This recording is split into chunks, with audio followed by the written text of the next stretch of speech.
রাজধানীতে traffic fine বা জরিমানার ভুয়া বার্তা পাঠিয়ে নাগরিকদের কাছ থেকে ব্যক্তিগত তথ্য ও অর্থ হাতিয়ে নিচ্ছে একটি প্রতারক চক্র।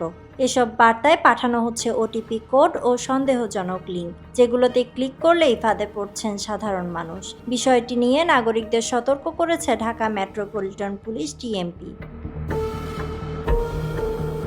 ডিএমপির ট্রাফিক বিভাগ সূত্রে জানা যায়, সম্প্রতি বহু নাগরিক এমন বার্তা পাচ্ছেন যেখানে দাবি করা হচ্ছে তাদের ট্রাফিক ফাইন বাকি রয়েছে। সঙ্গে দেওয়া হচ্ছে একটি লিঙ্ক বা ওটিপি কোড। অনেকেই বিষয়টি সত্য ভেবে সেই নির্দেশনা অনুসরণ করছেন। প্রতারকরা এসব লিঙ্ক ও কোডের মাধ্যমে ভুক্তভোগীদের ব্যাংক অ্যাকাউন্ট, মোবাইল ব্যাংকিং ও ব্যক্তিগত তথ্যের অ্যাক্সেস নিচ্ছে।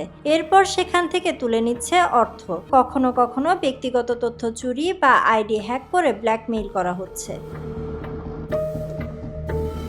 বিষয়টি নিয়ে স্পষ্ট বার্তা দিয়েছে ডিএমপি। তাদের পক্ষ থেকে জানানো হয়, ট্রাফিক জরিমানা সংক্রান্ত কোনো তথ্য কখনো ব্যক্তিগত নম্বর থেকে পাঠানো হয় না। সরকারি কোনো ওয়েবসাইট বা অফিসিয়াল নম্বর ছাড়া এই ধরনের বার্তা বিশ্বাস না করার আহ্বান জানিয়েছে পুলিশ। নগরবাসীকে সতর্ক করে পুলিশ বলছে, কোনো ওটিপি কোড কারো সঙ্গে শেয়ার করবেন না এবং অচেনা বা সন্দেহজনক লিঙ্কে কখনোই প্রবেশ করবেন না। কেউ যদি ট্রাফিক ফাইন বা জরিমানা সংক্রান্ত সন্দেহজনক বার্তা পান, সঙ্গে সঙ্গে নিকটস্থ থানায় যোগাযোগের পরামর্শ দিয়েছে ডিএমপি।